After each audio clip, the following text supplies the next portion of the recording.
Look, there's been a lot of confusion about the movie entitled The Little Things, about what really happened at the end. I'm about to tell you exactly what happened at the end. So if you haven't seen this movie yet, I suggest you click off this video now because I'm about to drop a spoiler. And if you have seen the movie, then this might change your perception of the movie, which it did when I watched it the second time, trying to pick up clues. And I finally figured out what really happened at the end of The Little Thing. So if you haven't seen it, I suggest you turn it off now because I'm about to drop a spoiler.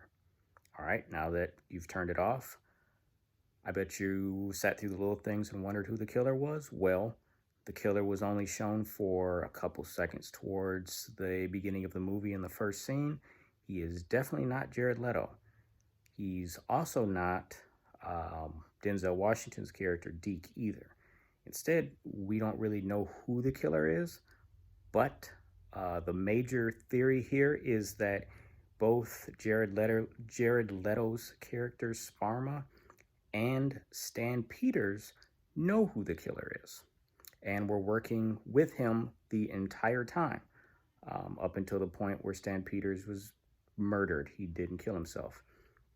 The other thing, and more important thing, is that Jared Leto's character Sparma is actually a distraction on purpose. He has done that before where he admitted to a murder that he didn't do.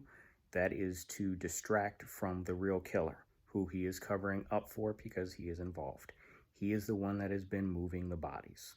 He did that in Michigan, I believe, or in Detroit earlier that year, and that was noted in the scene with the first crime. With a woman in the apartment. All the clues in the movie point to him as being the killer, even though he's not the killer, and he admits to not being the killer at the end of the movie, because he's not. He's never killed anyone, but he's been involved in the murder, and he's been the one shaving them and positioning them just like they did before. So the end of the movie technically is Denzel Washington basically uses Bill to solve his previous crime, in which he knows that Stan Peters was involved in, to finally figure out who the murderer is. And because of Deke's own mistake of shooting the person during his last investigation, because of the cover-up, he's no longer able to resolve that case, and no one's working on it. That is the reason why Stan Peters is even free. They never really mentioned him being a suspect other than the fact that he was picked up for a Ramey warrant, which is totally unrelated to the murders before. Now, the same tragedy has befelled the new Inspector Bill, or the new Detective Bill, just based on the fact that or Jim, I forgot, just based on the fact that he covered up the murder, he'll never know who the true murderer is. And that's why the scene at the end with the red beret strikes him so much, not because he knows that he may or may not have killed an innocent person, not entirely innocent, but someone who wasn't the murderer, but the fact that he knows that he didn't kill the right person, and the killer is still out there, and because of his cover-up, he'll never be able to find out who did it. Kind of on a side note of the red beret, that is kind of a fake out by the movie itself, because that scene with the jogger, she was actually the first victim.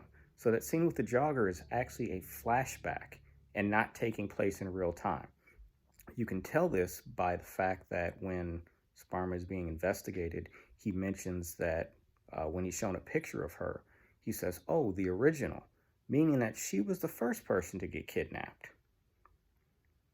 So if you kind of go back through the movie and put some of these things together, you'll kind of figure out clues.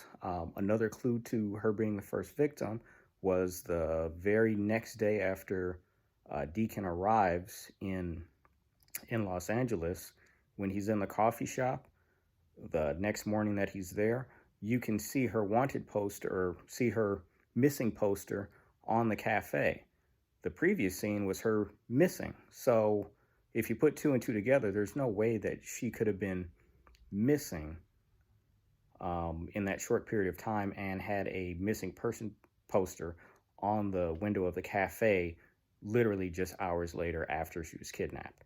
So if you're looking for the end of the movie, I suggest you go back and rewatch it again. Keep in mind that Sparma and Stan Peters are both accomplices, and Sparma's goal is to detract and provide a distraction um, for the real killer. So the real killer's out there. Both Joe and Bill, they're never gonna find this killer because they've kind of sabotaged that and they know it. So I guess we'll have to see what happens if they make a sequel to it. Um, it would be nice to see both of them together. Obviously, there's not going to be any Jared Leto in this one, but it would be nice to see the two of them together. And hopefully that clears some things up. And, you know, if you want to go ahead and rewatch it again, go ahead and rewatch it. Keep this in mind. And thanks for watching.